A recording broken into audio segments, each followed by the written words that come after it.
اعوذ باللہ من الشیطان اللعین الرجیم بسم اللہ الرحمن الرحیم رب اشرح لی صدری ویسر لی امری واحلل عقدۃ من لسانی یفقہوا قولی ان اللہ وملائکتہ یصلون علی النبی یا ایہا الذین آمنوا صلوا علیہ وسلموا تسلیما۔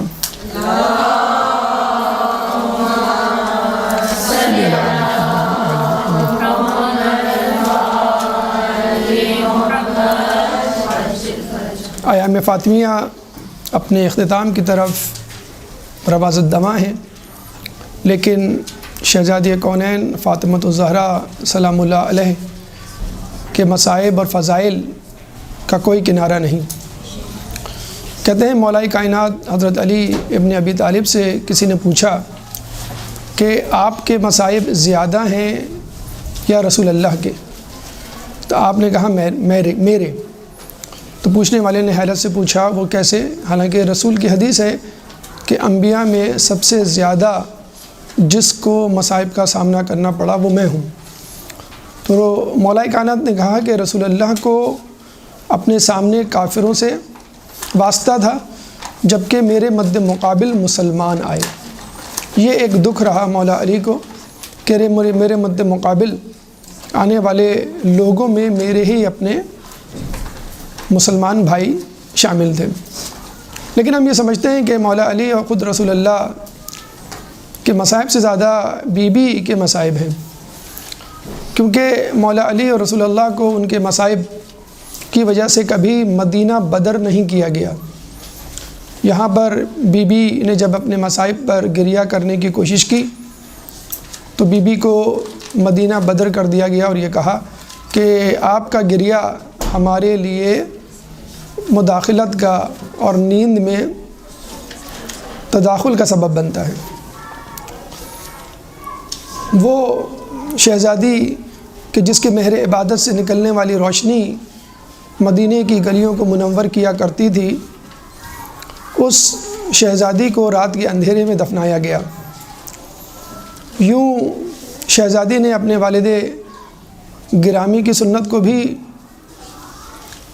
نبھایا اور اپنے شوہر نامدار کی سنت کو بھی ادا کیا۔ وہ اس طرح کہ رسول اللہ کے جنازے پر فقط چند لوگوں نے نماز پڑھی، اسی طرح بی بی کے جنازے پر نماز پڑھنے والوں کی تعداد فقط 7 تھی، اور مولا کائنات کی قبر کو گمنام رکھا گیا اور بی بی نے بھی اپنی قبر کو گمنام رکھنے کا کہا۔ لیکن آج رسول اللہ کے روضے مبارک پر اور امیر المومنین کے روضے مبارک پر لاکھوں زائرین روزانہ زیارت کے لیے جاتے ہیں، لیکن افسوس بی بی کی زیارت پر کوئی فاتحہ پڑھنے والا نہیں۔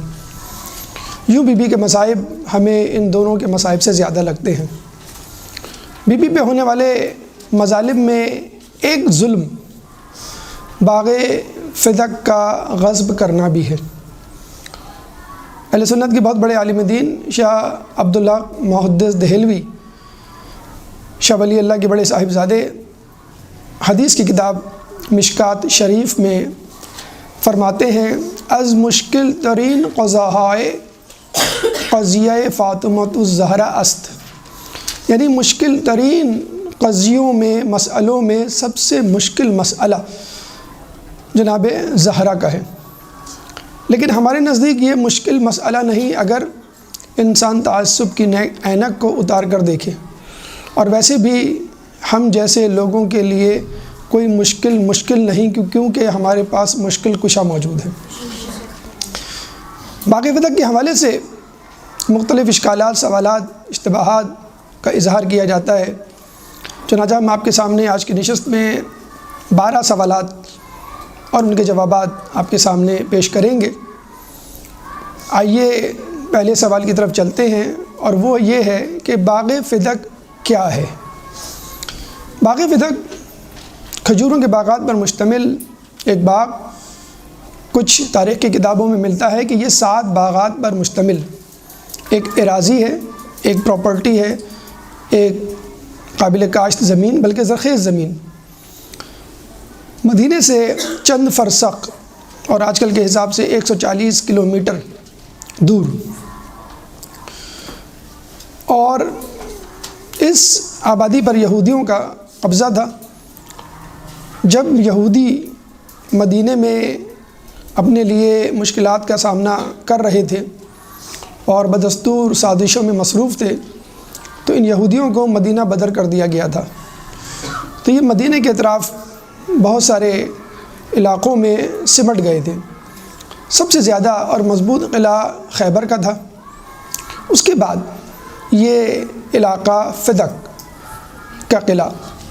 خیبر اس لیے مشہور تھا کہ وہاں پر ملیٹنٹس، جنگجو سپاہی رہا کرتے تھے، سمجھ لیں ایک فوجی چھاونی تھی۔ اور فدق اس لیے مشہور تھا کہ یہ انتہائی زرخیز زمین تھی، اور یوں دیکھا جائے تو خیبر کی آمدنی بھی فدق سے پوری ہوا کرتی تھی۔ تو فدق ایک فوجی چھاونی تھا، اور خیبر اور فدق اس فوجی چھاونی کو معاشی کمک، مدد پہنچانے کے لیے ایک جگہ تھی۔ اور آپ کو معلوم ہے کہ اگر کسی ملک، کسی علاقے کی فوجی معاش پر ضرب لگ جائے تو وہ ملک، وہ علاقہ بہت جلد ہلاکت کی طرف چلا جاتا ہے۔ چنانچہ اس سرزمین فدق پہ یوشع بن نون سردار تھا، اور جب رسول اللہ خیبر سے واپس آ رہے تھے تو خیبر کی فتح کا اعلان، ڈنکا یہاں بھی بجا، اور یہاں پہ رہنے والے افراد نے یہ کہا کہ اگر مسلمانوں نے ہم پر بھی حملہ کر دیا تو ہم ہلاک ہو جائیں گے، تہس نہس ہو جائیں گے، اور ہمارا مال و اسباب بھی لوٹ لیا جائے گا۔ چنانچہ انہوں نے آپ سے صلح کر لی۔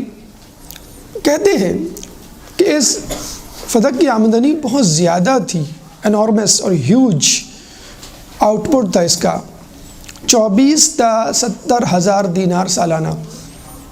شاید 24,000 یا 70,000 دینار آپ کی کیلکولیشن میں نہ آئے یا نہ سمجھ میں آئے، لیکن اس بات سے اندازہ لگا لیجئے فدق کی معاشی آؤٹ پٹ کی اہمیت کا، کہ 24,000 یا 70,000 کس طرح امپورٹنس کے حامل تھے اس زمانے میں، کہ رسول اللہ بنی ہاشم کی ضروریات کو پوری کرنے کے بعد یتیم مساکین کو خیرات کرنے کے بعد جو آمدنی بچتی تھی اس کو جنگی اخراجات میں خرچ کرتے تھے۔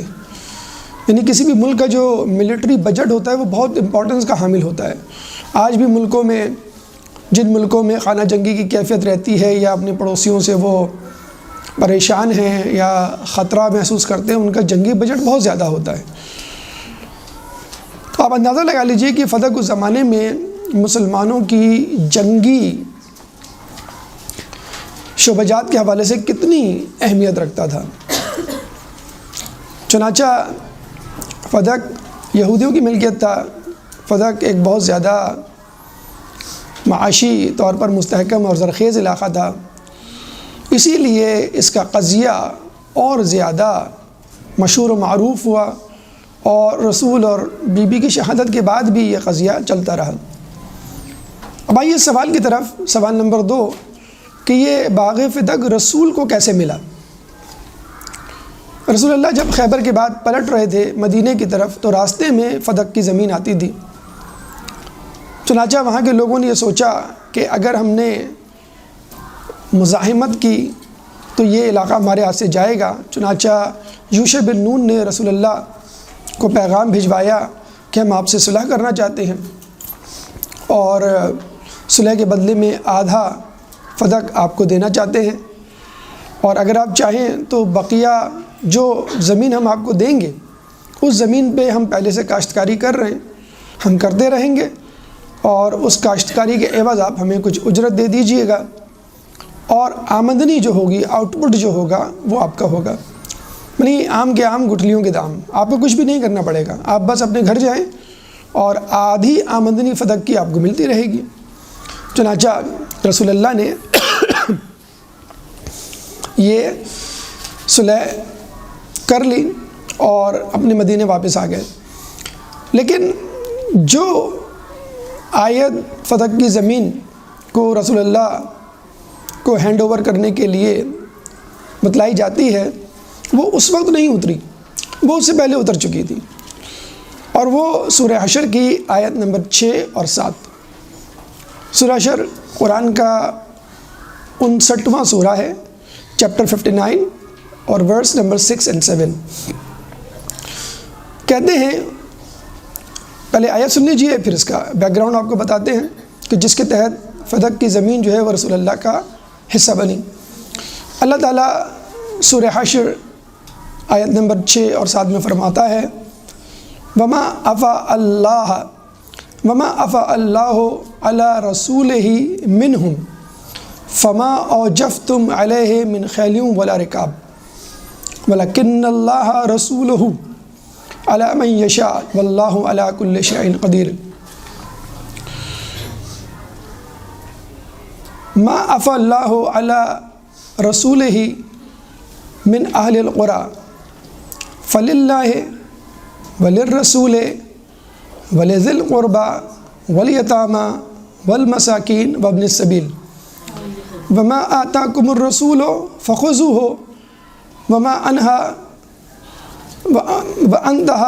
عنہ عنکم۔ یعنی جو سب سے پہلے ہم اوپر چلتے ہیں کہ وما افاء اللہ علی رسولہ منہم، اور اللہ جب تمہارے رسول کو کوئی چیز ایسی دے دے کہ جس پر فما اوجفتم علیہ من خیل ولا رکاب، کہ جس کے لیے تم نے کوئی مشقت نہ اٹھائی، یعنی گھوڑے نہیں دوڑائے اور اونٹ نہیں دوڑائے، تو وہ مال اللہ کے رسول کا ہے۔ اور پھر ولکن اللہ رسولہ علی من یشاء، کہ اللہ تعالیٰ جس پر چاہے اپنے رسولوں کو غلبہ دے دیتا ہے، واللہ علی کل شیء قدیر، اور اللہ تعالیٰ ہر چیز پر قادر ہے۔ پھر اللہ تعالیٰ فرماتا ہے کہ ما افاء اللہ علی رسولہ من اہل القرى، اور جب اللہ تعالیٰ اہل قرآن میں سے کسی چیز کو، مال کو تمہارے رسول کے حوالے کر دے، فللہ، پس وہ اللہ کا ہے، وللرسول، وہ اللہ کے رسول کا ہے، ولذی القربى، اور وہ ان کے اقربا کا ہے، والیتامى، یتیموں کا ہے، والمساکین، مسکینوں کا ہے، وابن السبیل، اور مسافروں کا ہے۔ وما آتاکم الرسول فخذوہ، اللہ کہ رسول جو تمہیں دے دے اس کو لے لو، وانتہا عنہ عنکم، یعنی جس چیز سے روکے اس سے رک جاؤ۔ ایک درود پڑھ دے محمد والے محمد۔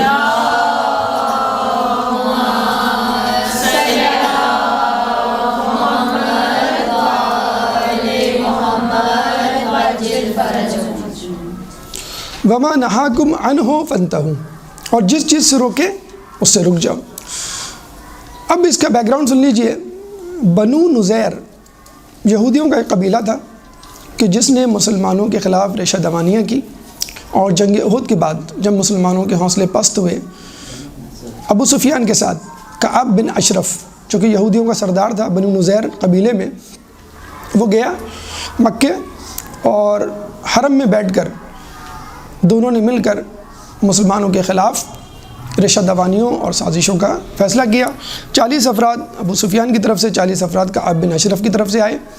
جب رسول اللہ کو اس سازش کا علم ہوا تو انہوں نے اپنے چندہ صاحب کے ساتھ بنو نذیر کے علاقے کی طرف رخ کیا اور ان سے ملاقات کی، تاکہ وہ معلوم کریں کہ ان کا پلان یا منصوبہ کیا ہے۔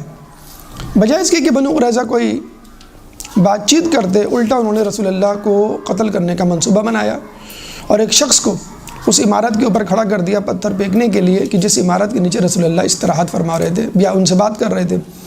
رسول اللہ کو اللہ تعالیٰ نے وحی کے ذریعے بتلا دیا، چنانچہ رسول اللہ نے فوراً مدینے کا رخ کیا، اور پھر انہوں نے یہ فیصلہ کیا کہ بنو نذیر کو اس کی جو ہے وہ سزا ملنی چاہیے جو وہ کر رہے ہیں، یعنی مسلمانوں کے خلاف سازش بھی کر رہے ہیں اور رسول اللہ کو قتل کرنے کی بھی سازش۔ چنانچہ ایک چھوٹی سی فوج لے کر وہ بنو نضیر کے قبیلے کی طرف گئے، علاقے کی طرف۔ جب انہوں نے مسلمانوں کو دیکھا تو ڈر گئے، تو رسول اللہ نے وہاں پہ اعلان کروایا کہ یا تو آپ جنگ کے لیے تیار ہو جائیں یا پھر علاقہ چھوڑ دیں۔ چنانچہ بنو نضیر نے وہ علاقہ چھوڑ دیا۔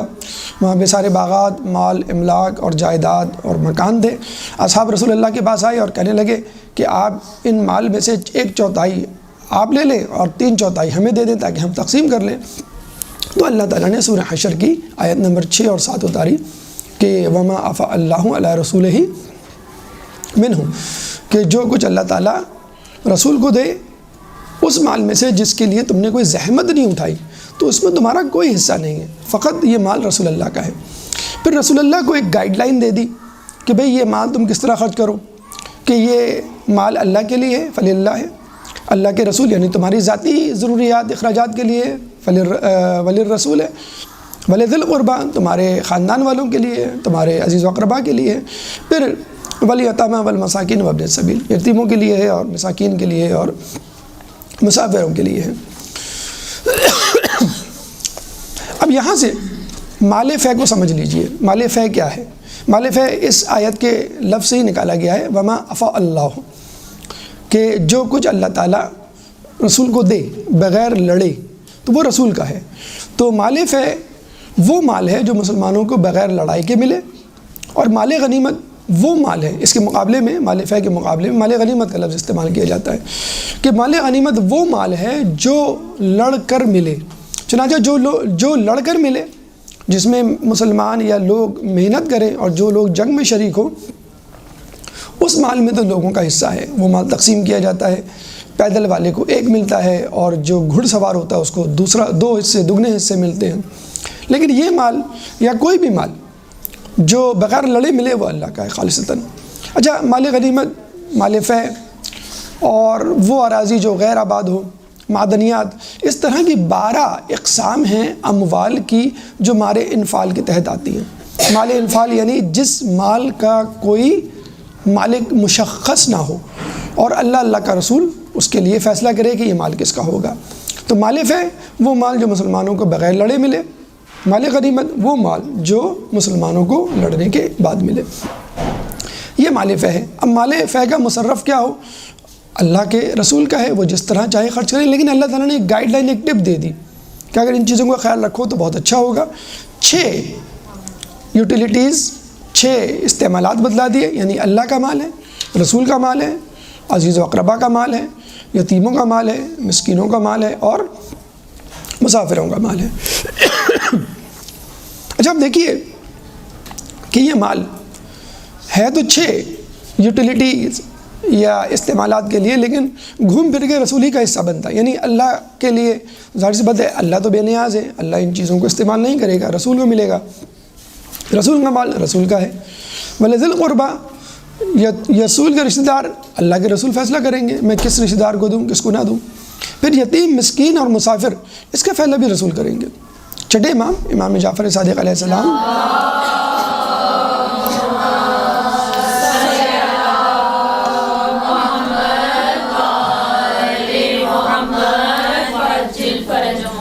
چنانچہ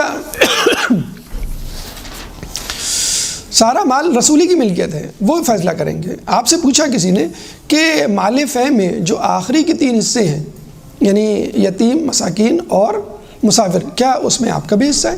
تو امام نے بہت خوبصورت جواب دیا کہ ہم اللہ کے رسول کا بھی حصہ رکھتے ہیں، ہم ذی القربیٰ کا بھی حصہ رکھتے ہیں خصوصی طور پہ، اور مسلمانوں کے ساتھ عمومی طور پہ ہم مساکین، یتیم اور مسافروں کا بھی حصہ رکھتے ہیں۔ یعنی بحیثیت مسلمان ہم ان تینوں کیٹیگریز میں اگر شامل ہوئے اہل بیت تو وہ حصہ لے سکتے ہیں ان تینوں کی حیثیت، تین عنوانات کے تحت، ورنہ ہم رسول اور ذی القربیٰ کے تحت تو اس کے حصے دار ہیں۔ اب یہاں سمجھ لیجئے کہ مال فے جو رسول کو ملے گا یا ملتا تھا وہ کلن رسول کا ہوگا، اس پر رسول اللہ کی ملکیت ہوگی، یعنی مال فے مالکانہ ہے نہ کہ متولیانہ۔ مالکانہ یعنی میں اس کا مالک ہوں، میں جس طرح چاہوں اس کو خرچ کروں۔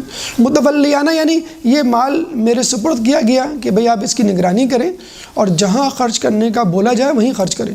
مثلاً کسی یتیم کا والی آپ کو بنا دیا جاتا ہے، آپ متولی بن جاتے ہیں اس کے، جب تک وہ بالغ نہیں ہو جاتا آپ اس مال کی حفاظت کرتے ہیں اور صحیح جگہ پہ خرچ کرتے ہیں، جب وہ بالغ ہو جاتا ہے اس کو وہ مال واپس کر دیتے ہیں۔ مال آپ کا نہیں ہے لیکن آپ کی زیر نگرانی ہے۔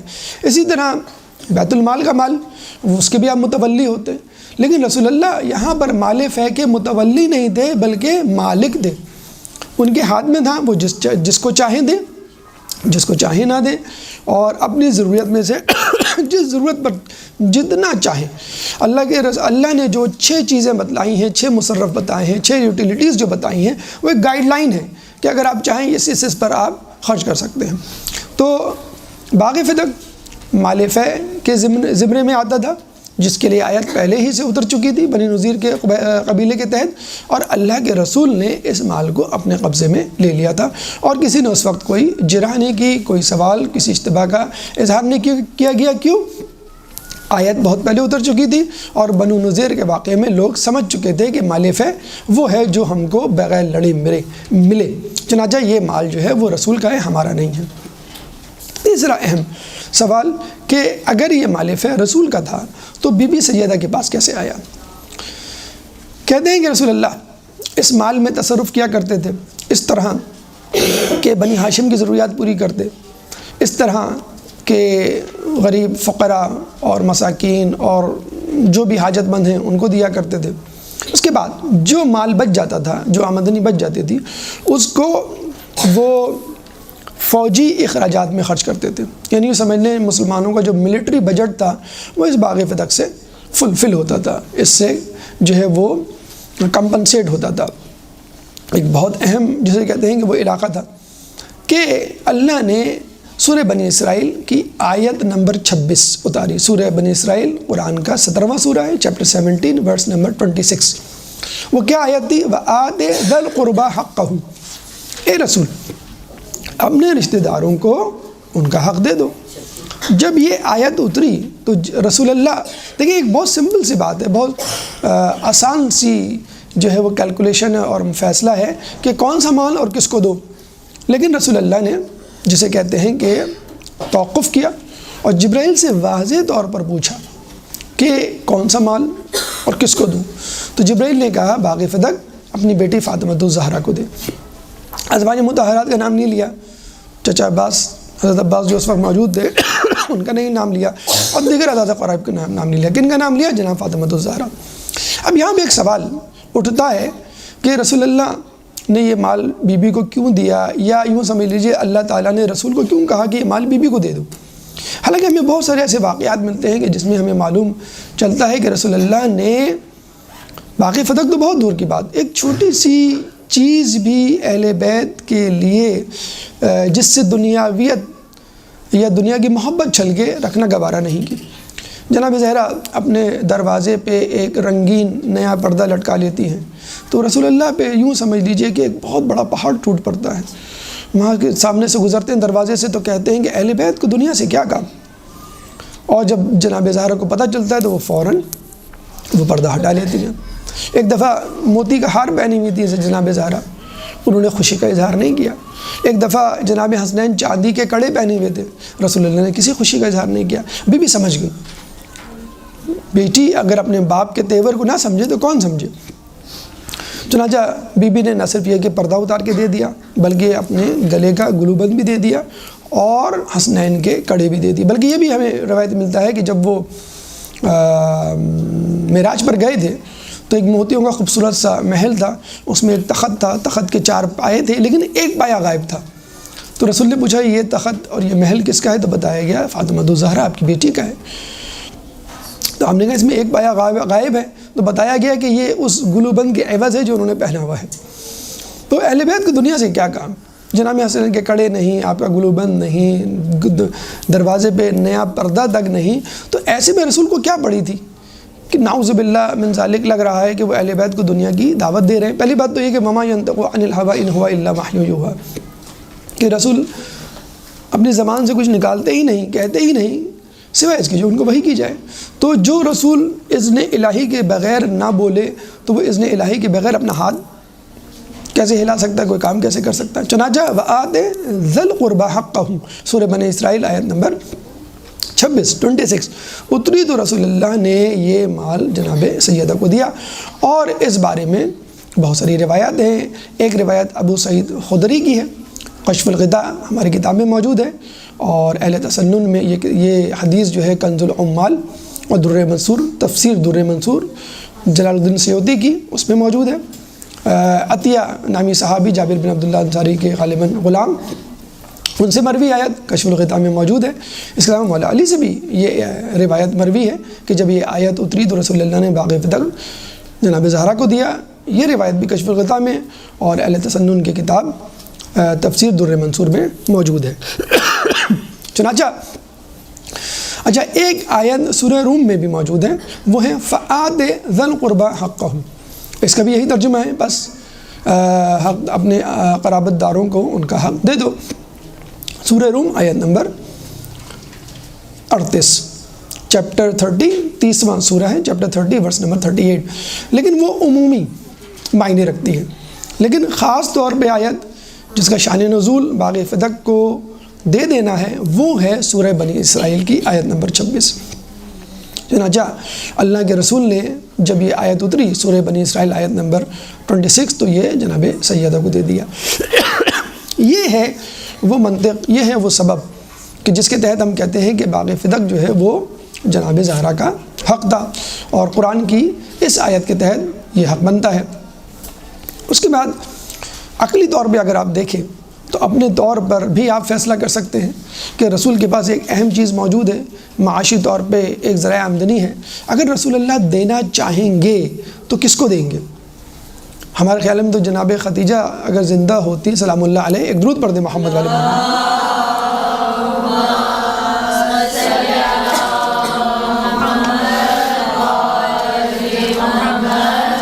زندہ ہوتی تو ان کو دیتے۔ کیوں؟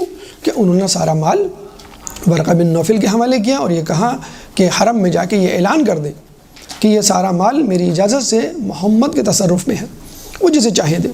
اور سونے چاندی کے ایسے ڈھیر لگ گئے کہ ڈھیر کے آمنے سامنے کھڑے ہوئے لوگ ایک دوسرے کو دیکھ نہیں سکتے تھے، یعنی ان کے قد سے اوپر۔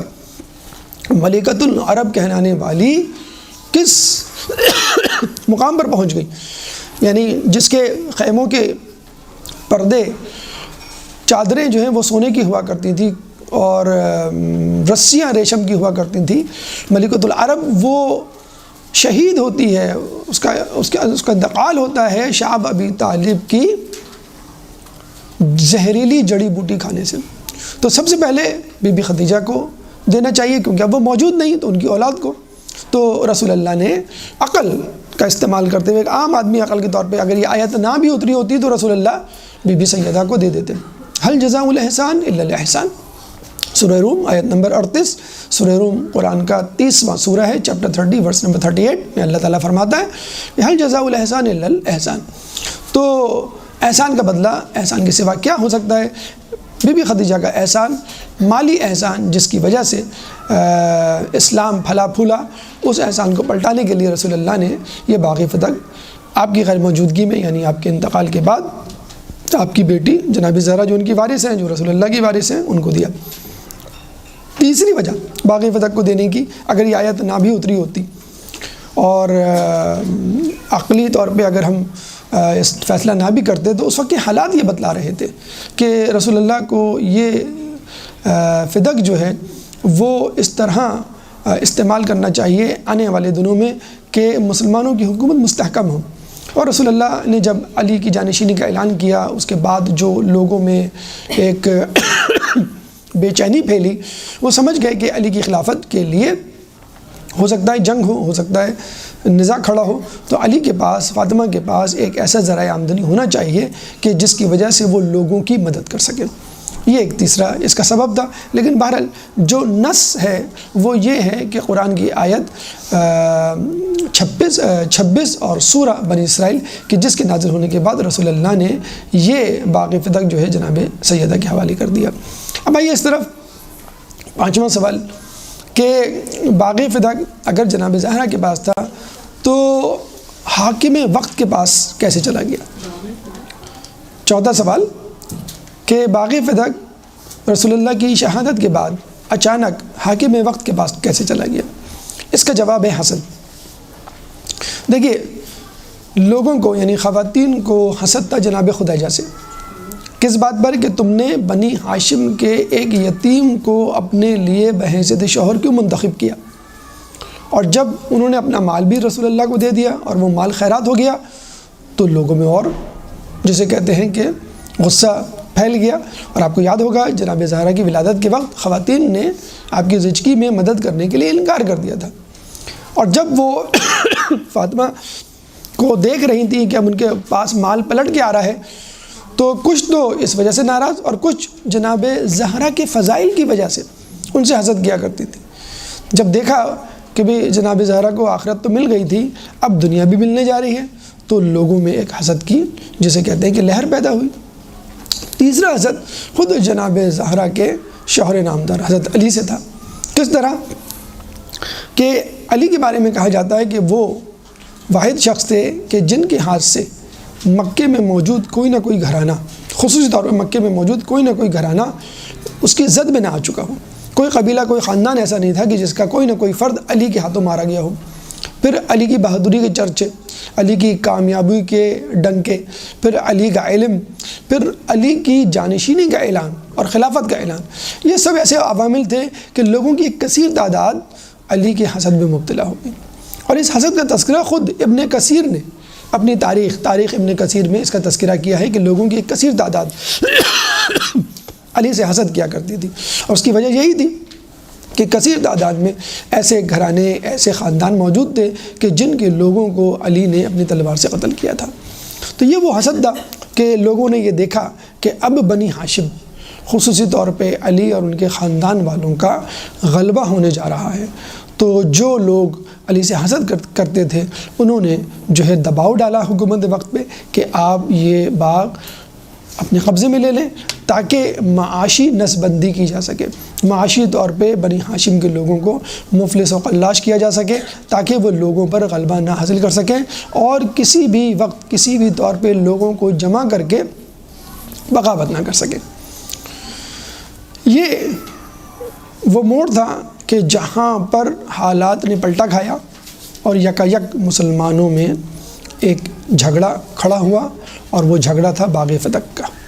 اب آئیے سوال نمبر 5 کی طرف کہ بی بی نے باغ فتق کے لیے احتجاج کیوں کیا؟ ایک درود پڑھ دیں محمد والے محمد۔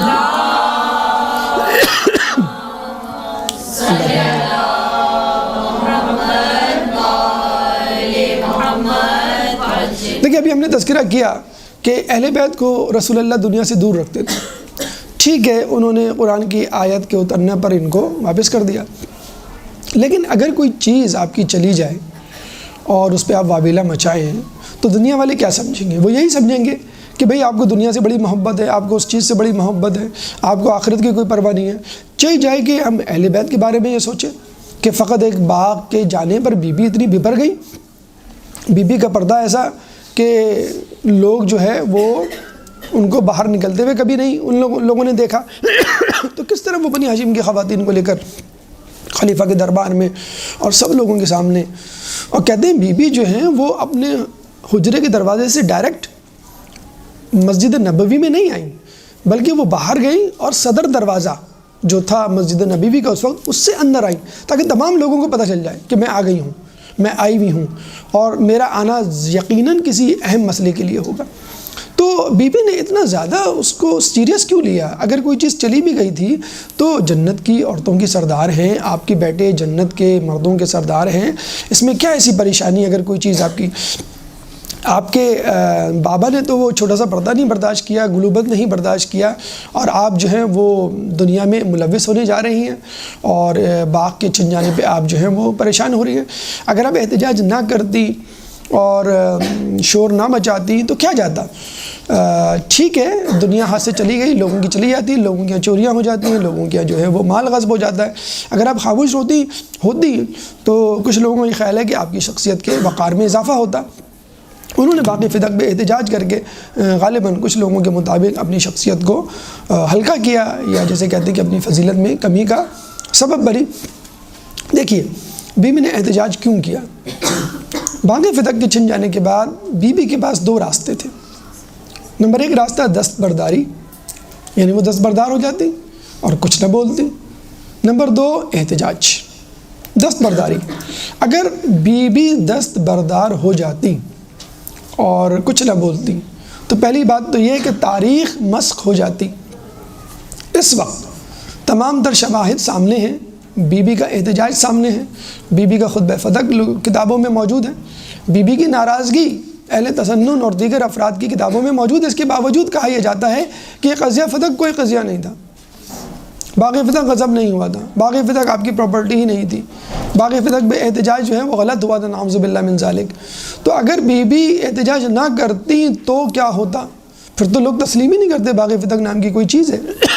چنانچہ بی بی نے تاریخ کو مسخ ہونے سے بچانے کے لیے یہ احتجاج کیا کہ ریکارڈ پہ یہ بات آ جائے کہ باقی فدق میرا تھا اور باقی فدق کو غصب کیا گیا۔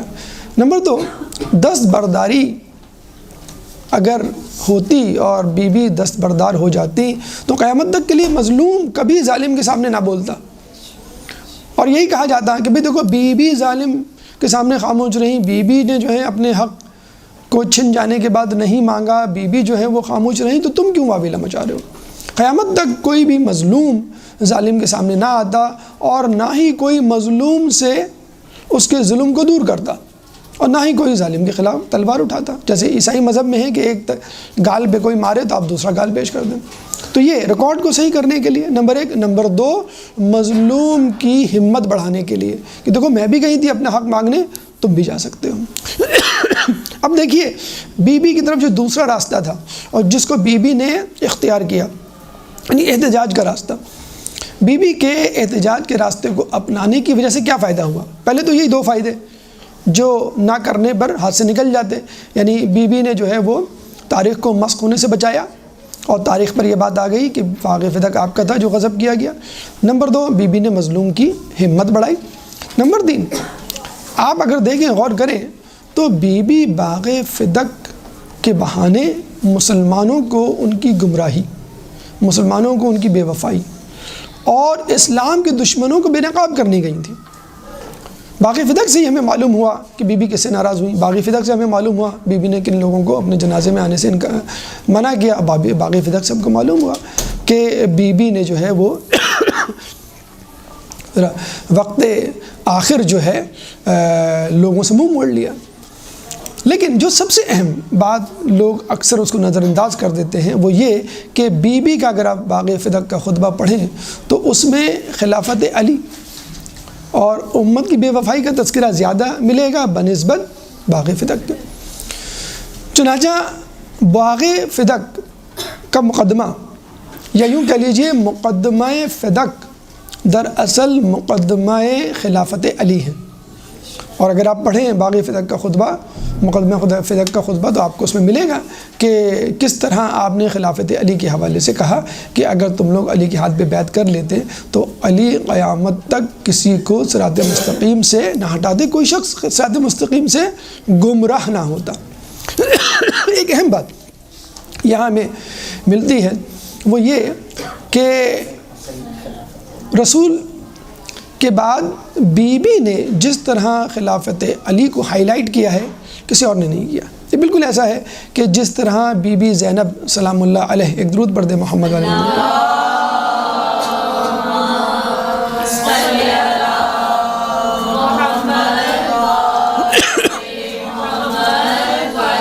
یعنی بی بی زینب نے کربلا کے میدان میں جو کام انجام دیا وہی کام بی بی سیدہ نے مدینہ کی گلی میں انجام دیا۔ جس طرح بی بی زینب کی وجہ سے امام مظلوم امام حسین پر ہونے والے مظالم لوگوں پہ آشکار ہوئے، اسی طرح بی بی سیدہ کے احتجاج کی وجہ سے علی پہ ہونے والا ظلم منکشف ہوا۔ علامہ امینی اپنی کتاب اسلام کی مثالی خاتون میں بڑا اچھا جملہ کہتے ہیں کہ عورتوں کو اپنی گفتگو کی عادت کو پازیٹیولی یوز کرنا چاہیے، جو عورتوں پہ الزام ہوتا ہے عورتیں بہت بولتی ہیں، تو عورتوں کو چاہیے امر بالمعروف و نہی عن المنکر کا فریضہ اپنا لیں. جس طرح بی بی زینب نے احتجاج کیا امام مظلوم کے لیے، اپنے بھائی کے لیے، جس طرح بی بی سیدہ نے احتجاج کیا اپنے شوہروں کے لیے. تو عورت کو اگر تلوار اٹھانے کی اجازت نہیں یا اس کے لیے جہاد واجب نہیں تو زبان ہلانے پہ تو کوئی پابندی نہیں. جب بی بی سیدہ زبان ہلا سکتی ہیں، احتجاج کر سکتی ہیں، جناب زینب زبان ہلا سکتی ہیں، احتجاج کر سکتی ہیں، وہ بھی حاکم وقت کے دربار میں. اگر آج بی بی فدق کے لیے احتجاج نہ کرتی تو جناب زینب کے اندر وہ ہمت نہ پیدا ہوتی کہ وہ یزید کے دربار میں جا کر کربلا کے واقعے پر احتجاج کرتی. لیکن اس سے بہرحال بی بی کی سیرت ہے، ہمیں فائدہ اٹھانا چاہیے اور اس سے یہ نتیجہ اخذ کرنا چاہیے کہ جو خواتین اپنے شوہروں کے خلاف زبان چلاتی ہیں ان کو چاہیے کہ اپنے شوہر کی حمایت میں زبان چلائیں. ایک درود پڑھ دیں محمد والے محمد.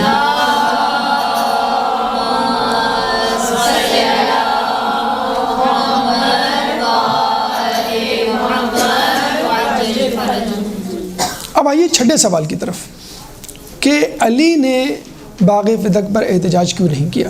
چلیں بی بی کو نہیں کرنا چاہیے تھا، کر لیا اور ہم نے اس کا جواب بھی دے دیا. تو علی تو ان سے زیادہ بہادر تھے، علی مرد تھے، علی فاتح خیبر تھے، وہ کیوں نہیں آئے احتجاج کرنے کے لیے؟ پہلی بات تو یہ اس کا جواب کہ باغ فدق جناب سیدہ کا تھا، علی کا نہیں تھا. تو مقدمہ لڑنے کے لیے بھی بی بی سیدہ کو آنا چاہیے. ٹھیک ہے، ان کی سپورٹ میں ان کے گواہ کے طور پہ آ گئے، لیکن جو مدعی ہے جسے کہتے ہیں نا کہ ایف آئی آر کٹوانے دو، بی بی آئیں گی. نمبر 2، اگر علی آ جاتے تو علی پہ یہ الزام لگ جاتا کہ آپ فدق کے بہانے خلافت مانگنے آئے. چنانچہ علی مقدمہ فدق کے لیے اس کو جسے کہتے ہیں رجسٹرڈ کرنے کے لیے ہاں گواہ کے طور پہ ہو گئے. دوسری بات ہے کہ علی نے احتجاج تو نہ کیا لیکن اعتراض کیا، اور وہی ان کا احتجاج تھا کہ جب وہ خلیفہ سے ملے، حاکم وقت سے یہ کہا کہ تم نے بی بی سے گواہان کیوں مانگے. ابھی ہم تفصیل بتائیں گے کہ اس مقدمے کی جو کارروائی تھی ان کیمرہ تو نہیں تھی، اوپن تھی، تو کیا کیا ہوا. تو گواہان مانگے گئے تھے، آپ کو معلوم ہے. تو علی نے کہا کہ تم نے فاطمہ سے گواہان کیوں مانگے. انہوں نے کہا کہ بھائی انہوں نے دعویٰ کیا تھا کہ باغ فدق میرا ہے، تو میں نے کہا ٹھیک ہے اگر آپ کا ہے تو آپ جو ہے وہ گواہان پیش کریں، اس لیے میں نے گواہ مانگے تاکہ ثابت کریں اپنے آپ کو. تو علی نے کہا کہ کیا تم ہمارا فیصلہ عام مسلمانوں کے فیصلے سے مختلف کرتے ہو. انہوں نے کہا کہ کیسے؟ کہ لیکن دیکھو، اگر کسی شخص کے پاس کوئی مال ہو اور میں اس کی ملکیت کا دعویٰ کروں اور ہم دونوں میں جھگڑا ہو اور ہم دونوں یہ جھگڑا، یہ نزاع، یہ قضیہ لے کر تمہاری عدالت میں آئیں، تو مجھے بتاؤ تم گواہان کس سے مانگو گے، مجھ سے یا اس شخص سے؟ تو خلیفہ نے کہا کہ میں آپ سے گواہ مانگوں گا کیونکہ آپ نے دعویٰ کیا ہے اور وہ مال اس شخص کی ملکیت میں ہے. جس شخص کی ملکیت میں مال ہوتا ہے اس سے گواہ نہیں مانگے جاتے، جو دعویٰ کرتا ہے اس سے گواہ مانگے جاتے ہیں. تو مولا نے کہا تو پھر یہ بتاؤ کہ باغ فدق کس کی ملکیت میں تھا پہلے؟ انہوں نے کہا کہ جناب سیدہ کی ملکیت میں تھا. کہیں گے پھر گواہان فاطمہ کو پیش کرنے چاہیے یا تم کو پیش کرنے چاہیے؟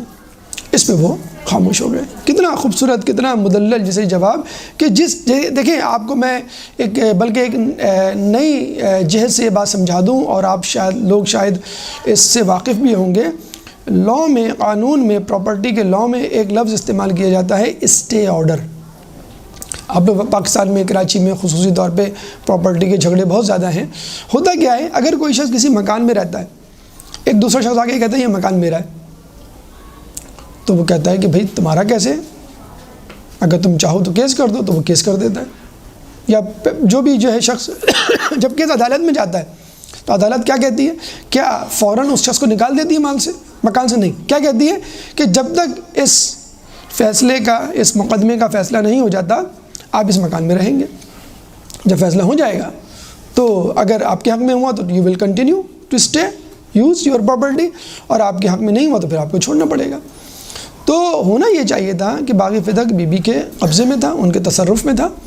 چنانچہ ان کے تصرف میں رکھتے ہوئے مقدمے کو دائر کیا جاتا، ان پہ الزام لگایا جاتا، گواہان پیش کیے جاتے، اور جب ثابت ہو جاتا تو پھر ان سے جو ہے وہ باغ فدق چھینا جاتا۔ جب بی بی دربار میں گئی ہیں، مسجد نبی میں گئی ہیں، لوگوں کے سامنے جب قضیہ پیش کیا تو پہلا جملہ کیا کہا کہ تم نے ہمارے کارکنوں کو، کام کرنے والوں کو، مزدوروں کو، ملازمین کو ہمارے باغ فدق سے کیوں نکالا؟ یعنی وہ قبضہ کر چکے تھے اور پھر مقدمہ سٹارٹ ہو رہا ہے۔ اصولاً تو پہلے مقدمہ ہونا چاہیے اور پھر وہ چیز جو ہے وہ قبضے میں، بلکہ نعوذ باللہ اگر بی بی کا حق نہیں تھا اور بی بی نے قبضہ کیا ہوا تھا ناجائز تو بی بی کو نعوذ باللہ سزا دینی چاہیے تھی۔ یہ سب کچھ تو نہ ہوا۔ تو اسٹے آرڈر ایک اہم ٹرمینالوجی جو لا کی فیلڈ میں استعمال ہوتی ہے، آج کل کے سینیریو کو، آج کل کے قوانین کو ہم مد نظر رکھیں تو بات بالکل واضح ہو جاتی ہے کہ یہ جو ہے قضیہ اور اس کا فیصلہ بعد میں ہوا اور باغ فدق پہ لوگوں نے پہلے قبضہ کیا۔ تو یہ 6 سوال یہاں تک اپنے اختتام کو پہنچے۔ اب باقیہ سوالات کہ باغ فدق، مقدمہ فدق کی کارروائی کیا تھی، پھر 8واں سوال کہ اس کا فیصلہ کیا ہوا، پھر بی بی کا رد عمل، پھر خلفاء کا، حاکم وقت کا رد عمل، تاریخ کا فیصلہ اور بی بی کا فیصلہ یا بی بی کی وصیت، یہ تمام کچھ ایک چھوٹے سے وقفے کے بعد ایک درود پڑھ دیں محمد علیہ محمد۔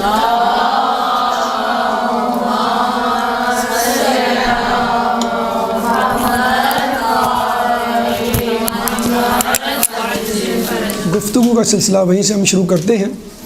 ہم نے باغ فدق کے حوالے سے گفتگو کی کہ باغ فدق کیا ہے، اس کے بعد باغ فدق رسول اللہ کے پاس کیسے آیا، پھر تیسرا سوال باغ فدق بی بی سیدہ کے پاس کس طرح پہنچا، کس نص کے تحت، کس اصول کے تحت، چوتھا سوال کہ رسول کی شہادت کے بعد اس باغ فدق کو حاکم وقت نے اپنے قبضے میں کیوں لیا، پانچواں سوال بی بی نے احتجاج کیوں کیا، چھٹا سوال مولا علی نے احتجاج کیوں نہیں کیا یا کس طرح کیا۔ اب آئیے 7ویں سوال کی طرف کہ مقدمہ فدق کی کارروائی کیا تھی۔ مقدمہ فدق کی کارروائی بہت زیادہ ضروری ہے، فریقین کے دلائل سننا اور یہ دیکھنا کہ کن کے دلائل میں وزن ہے، اس حوالے سے کہ جو دعویٰ کرنے والی خاتون تھیں وہ کوئی عام خاتون نہیں تھی، رسول اللہ کی بیٹی اور شہزادی کونین، جنت کی عورتوں کی سردار، اور اس دوسری طرف باقی تمام افراد۔ چنانچہ بی بی سیدہ کو جب پتہ چلتا ہے کہ میرے باغ فدق میں کام کرنے والے لوگوں کو وہاں سے نکال دیا گیا ہے تو وہ خلیفہ کے دربار میں یعنی مسجد نبوی میں آتی ہیں، اور یہ بھی کہا جاتا ہے کہ وہ مرکزی دروازے سے داخل ہوتی ہیں تاکہ لوگوں کو پتہ چل جائے کہ کوئی اہم بات ہونے جا رہی ہے اور زیادہ سے زیادہ لوگوں کو جو ہے وہ معلوم ہو تاکہ مقدمے کی کارروائی اور یہ قضیہ لوگوں پر واضح طور پر آشکار ہو سکے۔ چنانچہ بی بی جب دعویٰ کرتی ہیں، احتجاج کرتی ہیں تو ان سے کہا جاتا ہے کہ آپ گواہان لے کر آئیں کہ یہ باغ فدق جو ہے وہ آپ کا ہے۔ اچھا، اس باغ فدق کی کارروائی کو ہم 3 جہتوں سے دیکھ سکتے ہیں۔ نمبر 1 بطور ہبہ، نمبر 2 بطور میراث، اور نمبر 3 بطور صدقہ۔ بطور ہبہ اور بطور میراث تو خود بی بی سیدہ کی طرف سے دعویٰ تھا، اور بطور صدقہ حاکم وقت کی طرف سے دعویٰ تھا کہ یہ صدقہ ہے نہ کہ ہبہ یا کوئی میراث۔ چنانچہ پہلے جو دعویٰ کیا گیا وہ ہبہ کے حوالے سے کہ رسول نے مجھے دیا تھا، یہ باغ میرا ہے اور تم نے اس پر کیوں قبضہ کیا۔ انہوں نے گواہان طلب کیے تو آپ نے گواہان میں مولا علی کو پیش کیا، ام ایمن کو پیش کیا اور جناب حسنین یعنی امام حسن امام حسین کو پیش کیا۔ اب لوگوں نے آپ کی طرف سے پیش کیے جانے والے گواہان میں کچھ نقائص بتلائے اور یہ کہا کہ گواہی ناکافی ہے۔ وہ نقائص کیا تھے یا ان گواہان کی گواہی کو قبول کیوں نہیں کیا گیا؟ 3 طریقے سے اعتراض کیے گئے، ان اعتراضات کے جوابات بھی ہم آپ کو دیتے چلیں۔ پہلا اعتراض یہ کیا گیا کہ گواہی ناکافی ہے، عددن، یعنی مولا علی تھے اور ام ایمن، تو مولا علی کے ساتھ ایک مرد ہونا چاہیے تھا یا ام ایمن کے ساتھ ایک عورت، تاکہ دو مرد یا ایک مرد دو عورتوں والی گواہی مکمل ہو جائے۔ عددن کے حوالے سے ہم جواب دیتے چلیں کہ دیکھیے مولا علی کو فقط ایک فرد سمجھنا یا مولا علی کے ووٹ کو فقط ایک ووٹ سمجھنا، یہ انتہائی جسے کہتے ہیں کہ حقارت آمیز رویہ ہے مولا علی کے ساتھ۔ دیکھیے کوئی ایسا عموم نہیں، کوئی ایسا عمومی مسئلہ نہیں جس میں ایکسیپشنز تخصص نہ ہو۔ کیا مولا علی کی حیثیت، مقام و مرتبہ خزیمہ بن ثابت سے کم تھا کہ جن کو رسول اللہ نے ذو الشہادتین کہا تھا، اور ان کی شہادت، ان کی گواہی پر وہ مقدمات کے فیصلے کر دیا کرتے تھے، اور رسول کے بعد بھی خزیمہ بن ثابت کی گواہی پر بغیر کسی دوسرے گواہ کو طلب کیے فیصلے ہو جاتے تھے؟ تو کیا مولا علی کی حیثیت اور قابلیت اور مقام و مرتبہ خزیمہ بن ثابت سے بھی کم تھا؟ بلکہ ہمیں تو روایت میں یہ بھی ملتا ہے کہ جابر بن عبداللہ انصاری نے ایک دفعہ خلیفہ کے سامنے آگے کہا کہ رسول نے مجھ سے کہا تھا کہ بحرین کے خراج میں تمہارا بھی حصہ ہوگا، چنانچہ بحرین کا خراج آیا ہے تو مجھے اس میں سے حصہ دو۔ تو خلیفہ نے ان سے کوئی گواہ نہیں طلب کیا مزید کوئی دوسرا۔ تو کیا علی کی حیثیت جابر بن عبداللہ انصاری خزیمہ بن ثابت سے کم ہے کہ آپ ان سے کہہ رہے ہیں کہ آپ ایک اور جو ہے وہ گواہ لے کر آئیں؟ پھر ام ایمن جناب سیدہ کی کنیز، جن کو خود آپ نے جنت کی بشارت دی تھی، بلکہ انہوں نے گواہی دینے سے پہلے حاکم وقت سے پوچھا تم کو معلوم ہے کہ میرے لیے جنت کی گواہی دی گئی ہے؟ حاکم وقت نے کہا ہاں مجھے معلوم ہے۔ انہوں نے کہا اس کے باوجود تو میری گواہی نہیں قبول کرتے۔ پھر انہوں نے گواہی دی اور ان کی گواہی کو بہرحال قبول نہیں کیا گیا۔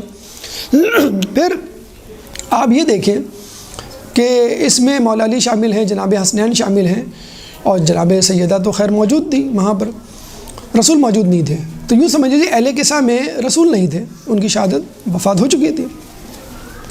یہ وہ اہل کسا ہیں، یہ وہ پنجتن ہیں کہ جنہوں نے عیسائیوں کے خلاف گواہی دی تھی، اور عیسائیوں نے گواہی دینے سے پہلے یا مباہلہ ہونے سے پہلے ہی وڈرا کر لیا تھا کہ اگر یہ لوگ پہاڑ کو اشارہ کریں، حکم دیں تو یہ اپنی جگہ سے ہٹ جائے۔ تو جن لوگوں نے عیسائیوں کے خلاف گواہی دی، عیسائی مذہب اس وقت کے مذہب کو غلط ثابت کیا، آپ انہی کی گواہی کو کہہ رہے ہیں کہ تمہاری گواہی ناکافی ہے۔ ان کے مقابلے میں آنے والے لوگوں کو لعنت اللہ علی الکاذبین کہا، بتلا دیا کہ جب بھی یہ لوگ ہوں گے ان کے مقابل جو بھی شخص آئے گا وہ کاذبین میں سے ہوگا۔ تو ایسے لوگوں کی گواہی کو آپ نے ٹھکرا دیا۔ پھر ایک دوسرا اعتراض کیا گیا ہے کہ مولا علی چونکہ ان کے شوہر ہیں، رشتہ داروں کی گواہی کو قبول نہیں کیا جا سکتا، حالانکہ یہ وہی مولا علی ہیں جو کوفے میں اپنی خلافت کے دور میں اپنے بھائی کے ہاتھ میں گرم گرم سلاح دے دیتے ہیں کہ جب وہ ان سے قرض یا پیسہ مانگتے ہیں کہ کیا تم مجھ سے جہنم کی آگ کا تقاضا کر رہے ہو؟ تو جو شخص تصرف اور حاکمیت اختیار رکھنے کے باوجود اپنے رشتہ داروں کو، اپنے سگے بھائی کو نہ نوازے، عقیل ابن ابی طالب کو، تو یہ کیسے ممکن ہے کہ وہ اپنی بیوی کی شہادت کے لیے کوئی جھوٹی بات کرے؟ تیسرا اعتراض جناب حسنین پہ کیا گیا، یہ صغیر سن ہیں، یعنی چھوٹے ہیں، کم عمر، ان کی گواہی کو قبول نہیں کیا جائے گا۔ حالانکہ ایک دفعہ مولا علی جب اپنی زرہ کے سلسلے میں بطور گواہ امام حسن کو لے کے جاتے ہیں اور قاضی ان کی گواہی کو قبول نہیں کرتا، تو مولا کہتے ہیں کہ کیا جنتی کی گواہی بھی ناقابل قبول ہے؟ جنتی کیا؟ وہ تو جنت کے مردوں کے سردار، تو ان کی بھی گواہی قابل قبول نہیں۔ اور پھر یہ کہنا کہ حسن و حسین صغیر سن ہیں، تو خود مولانا شبلی الفاروق نامی کتاب میں جو خلیفہ دوم کی سیرت کے حوالے سے لکھی گئی ہے، صفحہ نمبر 361 میں فرماتے ہیں کہ عبداللہ ابن عباس کی کم عمری کے باوجود خلیفہ دوم ان کو اپنی مجلس میں بٹھایا کرتے تھے، ان سے مشورے لیا کرتے تھے، اور ان کی باتوں کو سن کر اس پہ عمل کیا کرتے تھے اور اس کی تصدیق کیا کرتے تھے، یعنی کم عمری کی وجہ سے ان کو ٹھکراتے نہیں تھے۔ اور یہاں پر آپ جناب حسنین کو صغیر سن کہہ کے ان کی گواہی کو رد کر رہے ہیں۔ کیا جناب حسنین کا رتبہ عبداللہ بن عباس سے بھی کم ہے؟ تو عدد کے اعتبار سے، رشتہ داری کے حوالے سے، یا صغیر سنی کے حوالے سے، کم عمری کی وجہ سے آپ نے جن لوگوں کی گواہی کو جھٹلایا ہے، ان لوگوں کا قد کاٹ، ان لوگوں کا مقام و مرتبہ آپ کو مد نظر رکھنا چاہیے۔ اور یہ بات بھی مد نظر رکھنی چاہیے کہ ہر کیس میں، ہر مسئلے میں ایک استثناء ہوتا ہے جو ہمیشہ سے استعمال ہوا ہے، اور رسول اللہ نے بھی اس کو استعمال کیا، اور خود رسول اللہ کے بعد مسلمانوں نے بھی استعمال کیا۔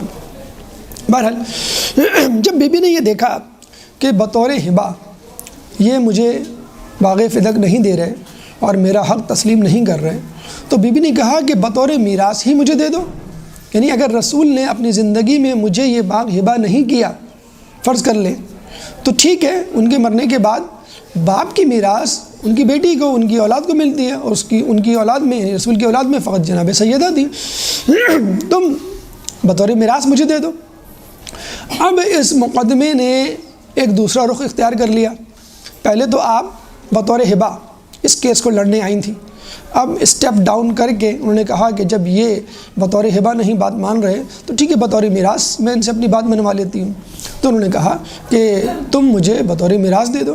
تو اس میں ایک حدیث سنائی گئی جس کا بڑا چرچا ہے، حدیث لا نورث۔ اب وہ حدیث کیا ہے؟ نحن معاشر الانبیاء لا نورث ما ترکناہ صدقہ، کہ ہم انبیاء کوئی میراث نہیں چھوڑتے، کوئی ترکہ نہیں چھوڑتے، اور جو کچھ ہم چھوڑتے ہیں وہ صدقہ ہوتی ہے۔ جب بی بی نے یہ سنا تو بی بی نے کہا کہ کیا تم کتاب اللہ کے خلاف فیصلہ دیتے ہو؟ کیا کتاب اللہ میں یہ لکھا ہوا ہے کہ تم تو اپنے باپ کی میراث پاؤ اور میں اپنے باپ کی میراث نہ پاؤں؟ تم کیا جان بوجھ کر کتاب اللہ کو پس پشت ڈالے ہوئے ہوں؟ اور پھر انہوں نے سورہ نمل کی آیت نمبر 16 پڑھی۔ سورہ نمل قرآن کا 27واں سورہ ہے، چیپٹر 27 ورس نمبر 16۔ وَوَرِثَ سُلَيْمَانُ داؤد، اور سلیمان داؤد علیہ السلام کے وارث بنے۔ جب آپ نے یہ حدیث سنائی تو خلیفہ وقت ایک روایت کے مطابق، اور یہ روایت جو ہے وہ تاریخ طبری اہل تسنن کی بہت مشہور کتاب اور سب سے پہلے لکھی جانے والی کتاب، مستند ترین کتاب، جلد دویم صفحہ نمبر 93 میں درج ہے کہ خلیفہ وقت روتے ہوئے ممبر سے اترے اور ایک تحریر لکھ دی کہ یہ باغ فدق آپ کا ہے۔ اور ایک روایت میں یہ بھی ملتا ہے کہ نہیں، انہوں نے اپنے دعوے کو، یعنی اپنی حدیث کو دوبارہ دہرایا کہ نحن معاشر الانبیاء لا نورث ما ترکناہ صدقہ، کہ ہم انبیاء، گروہ انبیاء کوئی میراث نہیں چھوڑتے، ہم جو کچھ چھوڑتے ہیں وہ صدقہ ہوتی ہے۔ اچھا، یہ واضح رہے، یہاں بھی جو میراث ہے جس کے بارے میں کہا گیا ہے کہ جو کچھ ہم چھوڑتے ہیں صدقہ ہوتی ہے، یا کوئی میراث نہیں ہوتی، اور کچھ لوگ کہتے ہیں کہ میراث علمی ہوتی ہے اور مالی نہیں ہوتی، پیغمبروں کی اگر مالی ہوتی بھی ہے تو دوسروں کے لیے ہوتی ہے، وہ عوام اس کے وارثوں کے لیے نہیں ہوتی۔ تو یہ یاد رکھ لیجئے، تفسیر کشاف اور تفسیر بیضاوی دونوں اہل سنت کی کتابیں ہیں کہ جس میں یہ واضح طور پہ درج ہے اس آیت کی تفسیر کے ضمن میں کہ سلیمان علیہ السلام نے اپنے باپ حضرت داؤد علیہ السلام سے 10,000 گھوڑے بطور میراث پائے۔ یہاں بھی یہ بات ثابت ہو گئی کہ یہاں بھی جو میراث ہے وہ مالی میراث کی بات ہو رہی ہے، علمی بات نہیں ہو رہی، علمی حوالے سے۔ چنانچہ بی بی نے جب یہ آیت پڑھی، انہوں نے دوبارہ اسی بات کو دہرایا کہ ہم گروہ انبیاء کوئی میراث نہیں چھوڑتے، ہم جو کچھ چھوڑتے ہیں وہ صدقہ ہوتی ہے۔ اب بی بی نے سورہ مریم کی آیت نمبر 5 اور 6 کی تلاوت کی۔ سورہ مریم قرآن کا 19واں سورہ ہے، چیپٹر 19 ورس نمبر 5 اور 6، جس میں زکریا علیہ السلام اللہ تعالیٰ سے دعا کر رہے ہیں اولاد کی۔ زکریا علیہ السلام فرماتے ہیں انی خفت الموالیہ من ورائی وکانت امرأتی عاقرہ فہب لی من لدنک ولیہ یرثنی ویرث من آل یعقوب، کیا فرماتے ہیں جناب ذکریہ فرماتے ہیں انی خفت الموالیہ من ورائی، اے اللہ میں اپنے پیچھے اپنے خاندان والوں سے ڈرتا ہوں۔ کس صورت میں؟ اس صورت میں کہ وکانت امراتی عاقرہ، اور ایسے میں میری بیوی بانجھ ہے، یعنی اس کی کوئی اولاد نہیں ہے۔ اور پھر اللہ تعالیٰ سے دعا کرتے ہیں فہب لی من لدنک ولیہ، اے اللہ مجھے اپنی طرف سے ایک والی وارث دے، یرثنی و یرث من آل یعقوب، جو میرا بھی وارث ہو اور آل یعقوب کا بھی وارث ہو۔ اب علماء اعلام اس آیت کی بحث میں فرماتے ہیں لفظ ارث الف رے سے، جس سے میراث بھی نکلا ہے، جس سے وارث بھی نکلا ہے، اور یہ جو لفظ یہاں پہ استعمال ہوئے ہیں کہ یرثنی و یرثو، جو وارث بنے، تو لفظ ارث کے بارے میں الف را سا، ارث کے بارے میں علماء اعلام فرماتے ہیں کہ جب بھی لفظ ارث استعمال ہوگا اس سے مراد مالی میراث ہوگی، نہ کہ کسی اور قسم کی میراث، یعنی علمی میراث، مثلا روحانی میراث وغیرہ وغیرہ۔ اگر کوئی قرینہ نہ ہو، یعنی قرینہ کا مطلب کوئی بیک گراؤنڈ اسٹوری چل رہی ہے، علم کے حوالے سے گفتگو ہو رہی ہے، روحانی حوالے سے، کوئی معنوی حوالے سے، تو ٹھیک ہے، آپ کا ذہن وہاں جانا چاہیے۔ اگر کوئی قرینہ نہ ہو اور لفظ ارث، میراث، وارث، جب بھی ایسے لفظ آئیں تو آپ کے ذہن میں مالی میراث آنی چاہیے۔ اچھا، یہاں پہ قرینہ معنوی یا علمی میراث تو بہت دور کی بات، خود قرینہ بتلا رہا ہے کہ یہاں پہ مالی میراث کی بات ہو رہی ہے۔ کیوں؟ آپ دیکھیں کہ اسی سورہ کے شروع میں دعا کیسے شروع ہوتی ہے؟ ذکریہ علیہ السلام کیا فرما رہے ہیں؟ انی خفت الموالیہ من ورائی، میں خوف میں ہوں، میں ڈر میں ہوں اپنے خاندان والوں کی طرف سے اپنے پیچھے، یعنی اپنے مرنے کے بعد مجھے خوف ہے اپنے خاندان والوں کا۔ کیوں خوف ہے؟ کہ کوئی مال ہے میرے پاس جس پہ یہ نظریں گاڑے بیٹھے ہیں، اور اس مال کا کوئی وارث بھی نہیں، وکانت امراتی عاقرہ، اور میری بیوی بانجھ ہے، اس کی کوئی اولاد ہی نہیں ہے، یعنی اگر ہم دونوں مر گئے یا میں مر گیا تو یہ لوگ اس میراث پہ قبضہ کر لیں گے۔ چنانچہ پھر وہ دعا کرتے ہیں فہب لی من لدنک ولیہ، بس اپنی طرف سے کوئی والی وارث قرار دے، یرثنی و یرث من آل یعقوب، جو میرا بھی وارث بنے اور آل یعقوب کا بھی وارث بنے۔ اچھا، یہ عجیب بات ہے۔ اچھا، یہ بات تو خود قرآن کی آیت دلالت کر رہی ہے کہ انہوں نے وارث مانگا تھا اور خوف تھا، خوف آدمی کو مال کا ہوتا ہے، علم کا نہیں ہوتا، علم کے چھن جانے کا۔ مولا علی کی جو حدیث ہے 10 انہوں نے خوبیاں بتائی ہیں علم کی مال پر، تو اس میں خوبی یہ بھی بتائی ہے کہ علم کو چرایا نہیں جا سکتا، علم تمہاری حفاظت کرتا ہے، مال کو چرایا جا سکتا ہے، مال کی تم حفاظت کرتے ہو۔ تو علم کے حوالے سے تو وہ دعا نہیں مانگ سکتے۔ یقیناً کوئی مال تھا ان کے پاس، ان کی زوجہ کے پاس، ان کے گھر میں، جس کی وجہ سے وہ پریشان تھے کہ اگر ہم مر گئے تو اس مال پہ کوئی اور قبضہ نہ کر لے، اگر ہماری اولاد ہوتی تو کتنا اچھا ہوتا، وہ اس کی وارث بن جاتی۔ اگر آپ تفسیر میں جائیں، تاریخ کے اوراق کھنگالیں تو آپ کو پتہ چلے گا کہ زوجہ ذکریہ دراصل حضرت سلیمان علیہ السلام کے خاندان سے تھی۔ تو جو عورت، جو شخص، جو فرد کسی بادشاہ کے خاندان سے ہو، آپ اندازہ لگا لیں کہ وہ کتنا مالدار ہوگا۔ تو ہیوج قسم کی پراپرٹی، ہیوج قسم کی ان کی میراث تھی جو ان کے پاس تھی، اور وہ اپنا کوئی والی وارث نہیں پاتے تھے۔ تو ذکر علیہ السلام جب بھی بی بی مریم کے پاس جاتے، ان کو کھانا پہنچاتے، تو کہتے کہ کاش میری بھی اولاد ہوتی، حالانکہ ان کی جو عمر تھی وہ 104 سال تقریباً اس وقت تھی، اور ان کی بیگم کی زوجہ کی عمر جو تھی وہ تقریباً 94-96 سال تھی، وہ 90s میں تھی ان خاتون، اور وہ خود 100 بھی کراس کر چکے تھے۔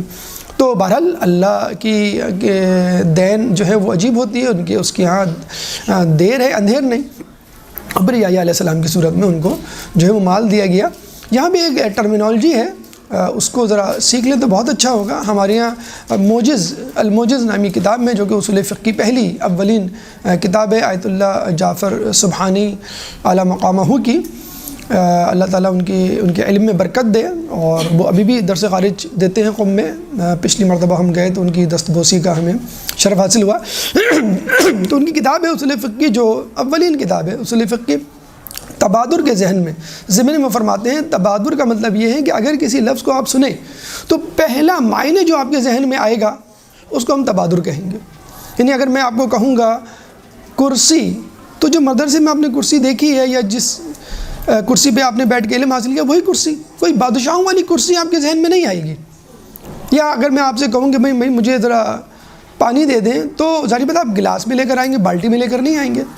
تو تبادر جو چیز جو معنی آپ کے ذہن میں پہلے آ رہا ہے، معنی بہت سارے آ سکتے ہیں۔ پانی کا مطلب ہے سمندر کا پانی بھی ہو سکتا ہے، منرل واٹر بھی ہو سکتا ہے، بالٹی کا پانی، بہت سارے۔ تبادر کا مطلب ہی یہی ہے۔ اور اگر ہم تبادر کے مسئلے کو، اصول کو نہ استعمال کریں پھر تو پتہ نہیں کیا کیا معنی، ایک ایک لفظ کے کئی معنی آپ نکال سکتے ہیں۔ تو تبادر یہاں پہ تقاضا کر رہا ہے کہ ارث کے معنی، وارث کے معنی، میراث کے معنی مالی وراثت لی جائے۔ اور آیت کی ابتدا بھی اس سے ہو رہی ہے کہ میری عورت بانجھ ہے اور مجھے خوف ہے اپنے خاندان والوں سے کہ کوئی قبضہ نہ کر لے۔ پھر تاریخ بھی اس کی گواہی دے رہی ہے کہ سلیمان علیہ السلام جو ہے بہت ساری جو ہے وہ میراث چھوڑ کے گئے تھے، اور نسل در نسل وہ میراث منتقل ہوئی اور زوجہ ذکریہ کو بھی ملی۔ یہ دوسری آیت بی بی نے پیش کی، تو وہاں سے پھر دوبارہ وہی جواب آیا، نحن معاشر الانبیاء لا نورث وما ترکناہ صدقہ، کہ ہم گروہ انبیاء کوئی میراث نہیں چھوڑتے، ہم جو کچھ چھوڑتے ہیں وہ صدقہ ہوتی ہے۔ اب بی بی نے انبیاء کے لیول سے اتر کے ایک عام آدمی کے لیول پر جا کر بات کی اور یہ کہا کہ یوصیکم اللہ فی اولادکم وَلِلذِّکْرَ مِثْلُ حَظِّ الْأُنثَیَیْن، کہ اللہ تعالیٰ تم کو تمہاری اولادوں کے لیے وصیت کرتا ہے، وَلِلذَّکَرِ اور مرد کے لیے، لڑکے کے لیے، مِثْلُ حَظِّ الْأُنثَیَیْن عورتوں کے برابر دو حصے ہیں، یعنی مرد کو، لڑکے کو، بیٹے کو دگنا ملے گا جیسے ہوتا ہے ہمارے میراث میں، اور لڑکی کو، بیٹی کو جو ہے وہ ایک ملے گا۔ اور یہ آیت سورہ نساء کی 11ویں آیت ہے۔ سورہ نساء قرآن کا 4واں سورہ ہے، چیپٹر 4 ورس نمبر 11، کہ جس میں ایک سمپل سے ایک عام سا اصول لکھا ہوا ہے۔ اب آپ دیکھیے، بی بی نے انبیاء سے بات شروع کی۔ داؤد علیہ السلام نے میراث چھوڑی سلیمان علیہ السلام کے لیے، اس کے بعد ذکر علیہ السلام نے میراث چھوڑی یحییٰ علیہ السلام کے لیے، اس کے بعد وہی جواب آیا حدیث لا نورث۔ اس کے بعد انہوں نے ایک عام لیول پہ جا کے بات کی کہ ہر آدمی کو، ہر انسان کو اللہ تعالیٰ یہ حکم دے رہا ہے کہ اپنی اولاد کے لیے جو ہے وہ تم میراث چھوڑو، اس کی تقسیم کار اس طرح ہوگی، اور اگر کوئی بھی نہیں ہوگا اولاد، فقط ایک اولاد ہوگی، وہ سب کی سب چیز اس کو مل جائے گی۔ ایک عورت ہوئی، ایک لڑکی ہوئی تو ساری میراث اس کو ملے گی، ایک لڑکا ہوا ساری میراث اس کو۔ تو اس حوالے سے بھی بطور انبیاء ہم نہ بھی بات کریں، ایک عام آدمی کے حوالے سے بھی میراث میری بنتی ہے۔ تو پھر دوبارہ وہی حدیث لا نورث پیش کی گئی۔ اب آئیے اس حدیث لا نورث کی ہم ایک تحقیق کر لیتے ہیں، اس پہ ایک جرح کر لیتے ہیں اور اپنے جواب کا جو ہے وہ اعادہ کرتے ہیں، اس کو واضح کرتے ہیں کہ حدیث لا نورث ہے کیا اور کس طرح اس کو یہاں پہ جو ہے وہ لایا گیا اور کس طرح ہمارے حساب سے یہ غلط ہے۔ ایک درود پڑھ دیں محمد والے محمد پہ۔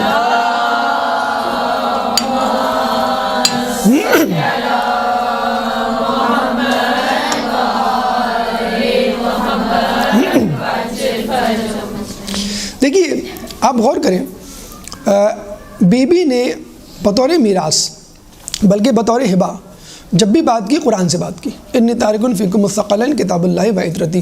حالانکہ اگر بات کرنا چاہتی تو بطور عطرت بھی بات کر سکتی تھی کہ میں تمہارے درمیان 2 گراں قدر چیزیں چھوڑے جا رہا ہوں، یہ قرآن ایک عطرت۔ تو جب عطرت موجود ہے تو بس اس کی بات مان لو، لیکن انہوں نے اس کا ناجائز فائدہ نہیں اٹھایا، مس یوز نہیں کیا اس حدیث کا۔ ایک قرآن کی آیت پیش کر دی جو سب لوگوں کے لیے قابل قبول ہو اور اپنے آپ کو اہل بیت کے ذکر سے انہوں نے اسٹیٹس سے ہٹا کے بطور مسلمان پیش کیا۔ چنانچہ ہبہ کے لیے بھی سورہ بنی اسرائیل آیت نمبر 26 پیش کی۔ اس کے بعد بطور میراث جب بی بی نے بات کی تو پہلے سورہ نمل کی آیت نمبر 16 پیش کی، پھر سورہ مریم کی آیت نمبر 6 اور 7 پیش کی، اور اس کے بعد سورہ نساء کی آیت نمبر 11 پیش کی، تینوں قرآن کی آیت۔ لیکن تینوں مرتبہ جواب کیا ملا؟ حدیث لا نورث۔ دیکھیں یہ عقل کے خلاف ہے، ایک آدمی آپ سے قرآن کے لیول پہ قرآن کی آیت سے بات کر رہا ہے، اس کو جواب آپ حدیث سے دے رہے ہیں۔ آپ کو چاہیے تھا آپ قرآن سے بات کرتے۔ پہلی بات تو یہ ہے کہ جو بات قرآن کی ہوگی وہ حدیث کی نہیں ہوگی، کیونکہ قرآن کی آیت کو ہم نہیں جھٹلا سکتے، حدیث کو جھٹلا سکتے ہیں، حدیث ضعیف ہو سکتی ہے، نمبر 1۔ نمبر 2، یہاں پہ تو جو حدیث پیش کی جا رہی ہے وہ صریحاً قرآن کے خلاف جا رہی ہے۔ اگر قرآن کے نہیں خلاف جاتی تو بھی ہم اس کو کنسیڈر کر لیتے، سوچ لیتے۔ یہ تو بالکل قرآن کہہ رہا ہے کہ انبیاء وارث بنتے ہیں، اور آپ ایک حدیث لا رہے ہیں کہ انبیاء وارث نہیں بنتے۔ اس کا مطلب ہے یہ ایک بہت سادہ سا اصول ہے، بالکل تمام فریقین کے درمیان تصدیق شدہ قابل قبول، کہ جب بھی کوئی حدیث قرآن سے ٹکرائے حدیث کو رد کر دو اور قرآن کو لے لو۔ بہرحال تو آپ نے دیکھا یہ تینوں مرتبہ حدیث لا نورث پیش کی گئی۔ تو پہلی بات تو یہ ہے کہ حدیث قرآن کے مقابلے میں پیش کرنا سراسر نادانی اور غلطی ہے۔ آپ کو قرآن کے مقابلے میں قرآن کی آیات ہی پیش کرنی چاہیے۔ نمبر 2، اگر کوئی حدیث قرآن کی مخالفت میں جائے اس حدیث کو قبول نہیں کرنا چاہیے۔ نمبر 3، کہتے ہیں کہ جب یہ حدیث لا نورث پیش کی اور خلیفہ وقت جو ہے وہ نیچے اترے اور وہ رقعہ لکھ دیتے ہیں تحریر، تو اسی وقت خلیفہ دویم اندر داخل ہوتے ہیں، وہ کہتے ہیں کہ یہ کیا ہے؟ تو پتہ چلتا ہے کہ باغ فتق کی تحریر اور جو جناب سیدہ کو لکھ دی ہے، انہوں نے اپنے ہاتھ سے ان کے ہاتھ سے لیا اور اس کو پھاڑ ڈالا، اور کیا کہا کہ اگر تم باغ فتق ان کو دے دو گے تو جنگی اخراجات کہاں سے پورا کرو گے، لوگوں کو کہاں سے کھلاؤ گے؟ حالانکہ ان کو بھی چاہیے تھا، وہ بھی حدیث لا نورث پیش کرتے، وہ بھی تصدیق کرتے اس حدیث کی، لیکن انہیں وجہ کچھ اور بتائی۔ اس کے بعد ہم یہ دیکھتے ہیں کہ ایک حدیث پیش کی جاتی ہے العلماء ورثۃ الانبیاء، کہ علماء جو ہے انبیاء کے وارث ہیں، ٹھیک ہے؟ تو کس نہج میں یہ حدیث بولی جاتی ہے؟ مطلب علم کے حوالے سے۔ ظاہر سی بات ہے ایک عالم کسی دوسرے عالم ایک عالم کسی نبی کا وارث نہیں ہو سکتا کہ اس کی چیز پہ قبضہ کر لے۔ کس چیز کے لیے حدیث کہی جاتی ہے؟ علم کے لیے، کہ عالم انبیاء کے علوم کا وارث ہے۔ اور پھر یہ جو حدیث بولی جاتی ہے کہ ان الانبیاء لم یورثوا درہما ولا دینارا، کہ ہم انبیاء کوئی چیز نہیں چھوڑتے، نہ دینار نہ درہم۔ تو اس کا مطلب کیا ہوا؟ کہنے کا مقصد یہ ہے کہ ہمارا اصل اثاثہ یہ علم ہے، اور اگر تم چاہتے ہو کہ ہمارے اثاثے میں سے، ہماری میراث میں سے کچھ پاؤ، تو تم ہماری میراث یعنی مالی میراث کو نہ دیکھو، ہماری علمی میراث کو دیکھو۔ ہماری مالی میراث تو ہمارے رشتہ داروں کے لیے ہے، ہماری وہ میراث جو لوگوں کو مل سکتی ہے، خصوصی طور پہ علماء کو جو ہمارے پیغام کو پھیلانے والے ہیں، وہ ہمارے علم پر نگاہ رکھیں۔ اور مزید طوالت سے بچنے کے لیے فخر الدین رازی کا یہاں جملہ ہم کوٹ کر دیتے ہیں، جو ان کی تفسیر میں موجود ہے اس آیت کے ضمن میں۔ وہ آخر میں فرماتے ہیں کہ یہ عجیب بات ہے کہ حدیث لا نورث ان لوگوں کو معلوم تھی جن کا نبی سے تعلق نہیں تھا، اور اس شخص یعنی جناب زہرا کو نہیں معلوم تھی جو ایک نبی کی بیٹی تھی۔ حدیث لا نورث کو سب سے زیادہ انبیاء کی اولاد کو یاد کرنا چاہیے اور نظر میں رکھنا چاہیے۔ یعنی ایک حاجی حج کرنے جاتا ہے، حج کے مسائل سیکھتا ہے۔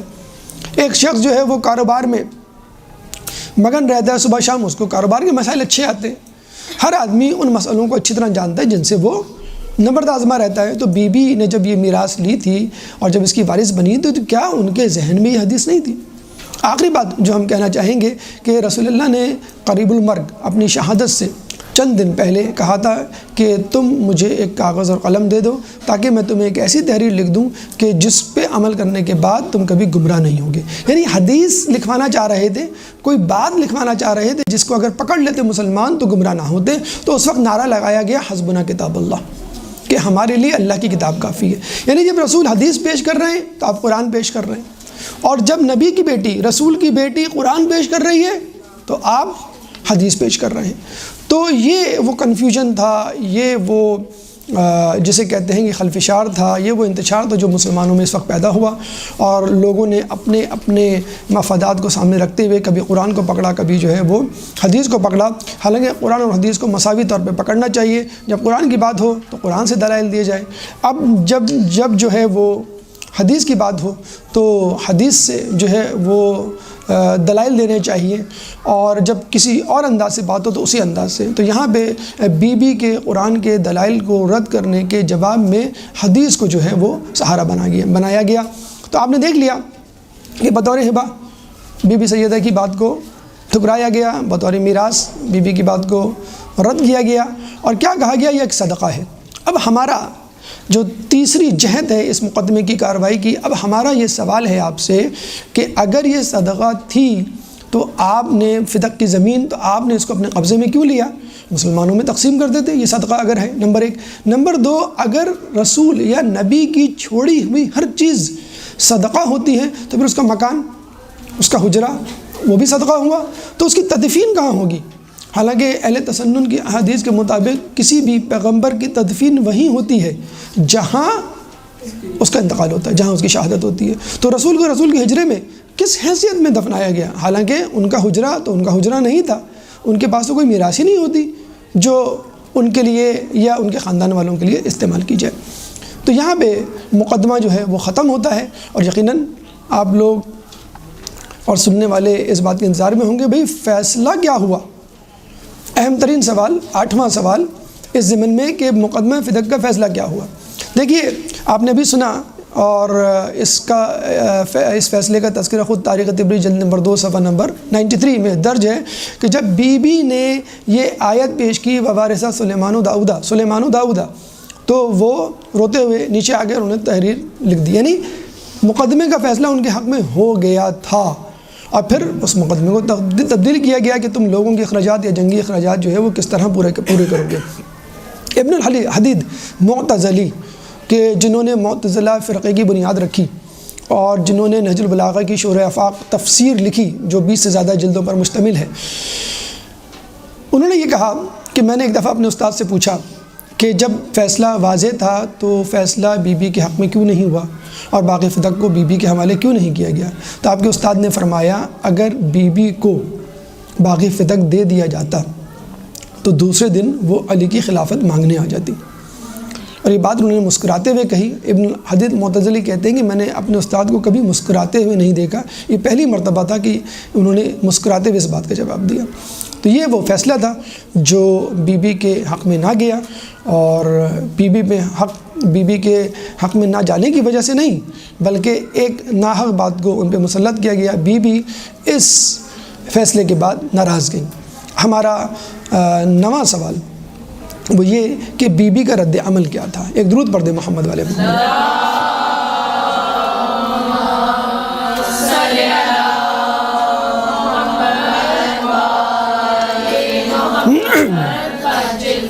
بی بی یہ کہتے ہوئے دربار سے رخصت ہوئی کہ فدق اور خلافت تم کو مبارک ہو، اب میں تم سے قیامت کے دن ملاقات کروں گی کہ جب خدا اور میرے بابا رسول اللہ وہاں موجود ہوں گے۔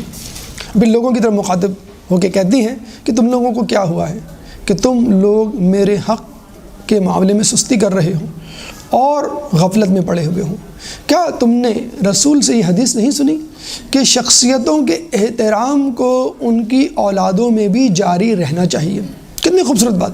آپ کو کسی سے محبت ہے، اس کے مرنے کے بعد خصوصی طور پہ، اس کی زندگی میں بھی لیکن خصوصی طور پہ اس کے مرنے کے بعد اس کی اولاد سے ضرور محبت ہوگی۔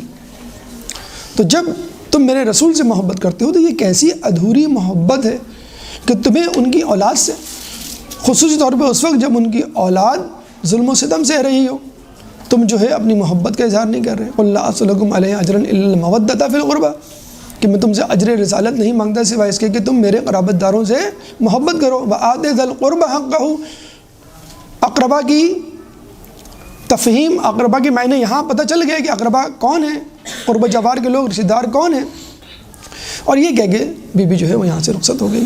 اس کے بعد سوال نمبر 10 کہ بی بی کی ناراضگی پر حاکم وقت اور لوگوں پر اس کا کیا اثر ہوا؟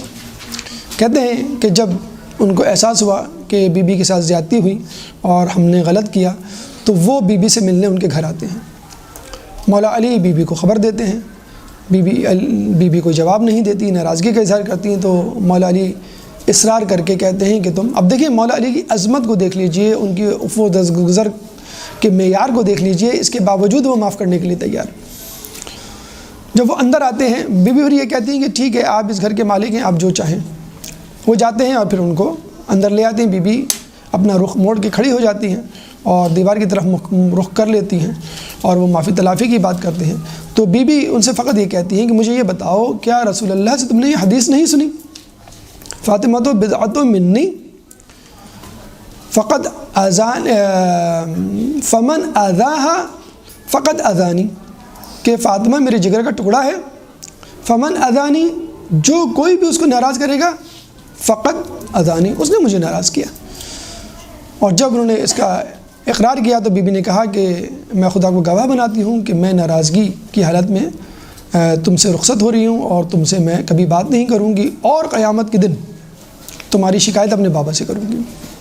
یہ حدیث صحیح بخاری صحیح مسلم میں موجود ہے کہ بی بی جو ہے ان سے ناراض گئی۔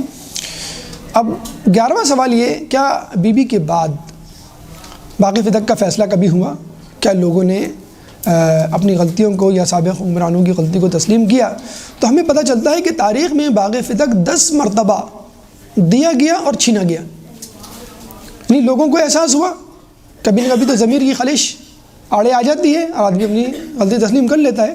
10 مرتبہ جن حکمرانوں نے واپس کیا ان میں جو مشہور نام ہیں وہ عمر بن عبدالعزیز، مہدی عباس، مامون اور صفہ، 4 نام بہت مشہور ہیں۔ اور عمر بن عبدالعزیز کے بارے میں تو آپ کو معلوم ہے کہ اس نے بنو امیہ کا جو سلسلہ تھا سب و شتم کا اہل بیت پہ وہ ختم کروایا تھا۔ ان اللہ یأمر بالعدل والاحسان وایتاء ذی القربی وینہی عن الفحشاء والمنکر یعظکم لعلکم تذکرون۔ یہ آیت جو پڑھی جاتی ہے جمعے کے خطبے میں، اس کے بدلے میں حضرت علی پہ سب و شتم تھا جو 80 سال تک 40,000 ممبروں سے جاری رہا۔ اس سب و شتم کو نکال کے اس آیت کو جو ہے وہ داخل کیا عمر بن عبدالعزیز نے، اور اس نے باغ فتق واپس بھی کیا۔ پھر مامون، پھر صفا، پھر مہدی عباسی، بلکہ مہدی عباسی کی تو بڑا دلچسپ مکالمہ ہے ہمارے ساتھ میں امام موسیٰ کاظم علیہ السلام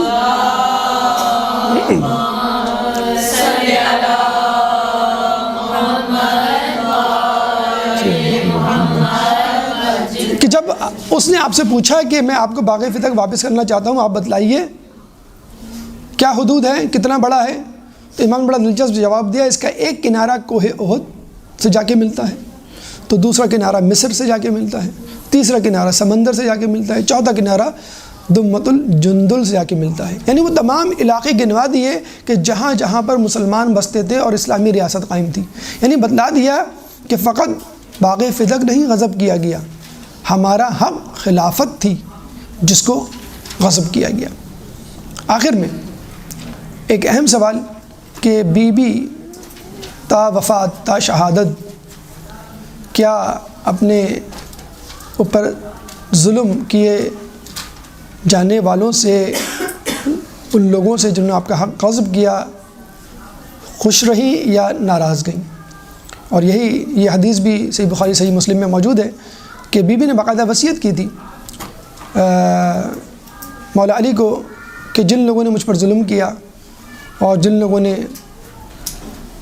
میری ملکیت پہ قبضہ کیا اور جن لوگوں نے جناب محسن کا سقوط کیا، ان لوگوں کو میرے جنازے پہ نہ آنے دینا، مجھے رات کے اندھیرے میں دفنانا اور میری قبر کو پوشیدہ رکھنا، اور میری نماز جنازہ میں ان لوگوں کو نہ بلانا جنہوں نے مجھ پر ظلم کیا۔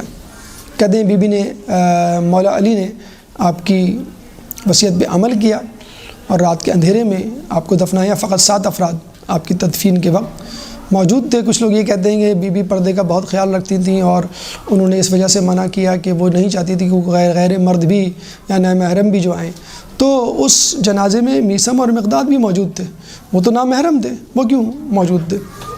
مولا علی نے جس قبر میں ان کو دفنایا اس کی جو ہے نشانی مکمل طور پہ مٹا دی، زمین کو ہموار کر دیا اور 40 قبریں آس پاس بنا دیں تاکہ پتہ نہ چل سکے کون سی قبر ہے۔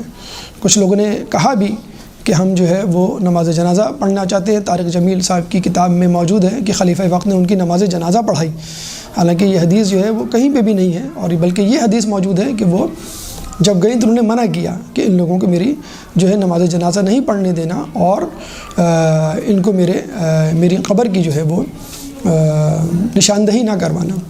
تو ہم یہی کہیں گے یہاں پر آ کے لب لباب کہ مولا اور رسول اللہ سے زیادہ مظلومہ بی بی سیدہ ہیں کہ جو اس حالت میں دنیا سے رخصت ہوئیں کہ ان کی نماز جنازہ میں چند گنے چنے افراد تھے، اور اس حوالے سے ان سے بھی زیادہ مظلوم ہے کہ ان کی قبر آج تک گمنام ہے کہ اگر کوئی فاتحہ پڑھنا بھی چاہے تو اس کو نہیں معلوم کہ آپ کی قبر کہاں ہے۔ ہم دعا کرتے ہیں کہ امام زمانہ کو ظہور ہو اور وہ آپ کی قبر کو جو ہے وہ لوگوں کے سامنے لائیں، نشاندہی کریں، اس پہ چراغ جلیں اور ہم ان کی زیارت کریں، ان کی قبر فاتحہ پڑھیں اور اپنے لیے ان کے حوالے سے ان کی شفاعت سے اپنے لیے قیامت میں نجات حاصل کریں۔ جو کچھ سنا اور پڑھا اس پہ عمل کرنے کی توفیق عطا فرما۔ اللہ تعالیٰ سے دعا ہے کہ ہمیں بی بی کی سیرت پہ چلنے کی توفیق عطا فرما، ہماری بیویوں کو بیوی کے حجاب کو اپنانے کی توفیق عطا فرما، جو لوگ پریشان حال ہیں ان کی پریشانی کو دور فرما، جو بے روزگار ہیں ان کو روزگار عطا فرما، جو باروزگار ہیں ان کو رزق حلال عطا فرما، جو بیمار حال ہیں ان کی بیماری کو دور فرما، امام کے ظہور میں تعجیل فرما، ہمیں ان کے انصار و اعوان میں شامل فرما۔ ربنا تقبل منا انک انت السمیع العلیم وتب علینا انک انت التواب الرحیم برحمتک یا ارحم الراحمین وصلی اللہ علی محمد وآلہ الطاہرین۔